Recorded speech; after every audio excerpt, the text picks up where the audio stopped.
Ingay ng tatay nila, oh. Si Sito, maingay. Oh, narinig nyo yan kung sinong nag-iingay? Yung tatay nila yan. Ayan, malapit na sila sa tatay nila. Nag-iingay na eh.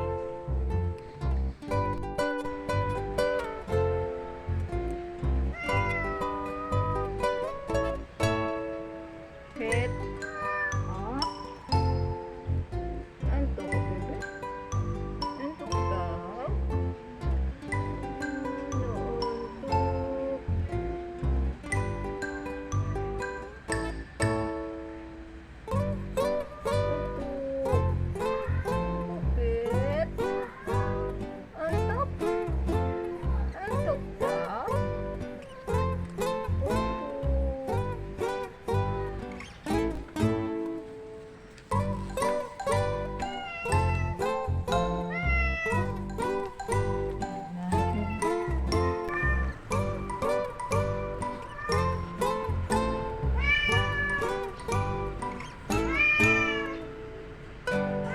Ay ka na.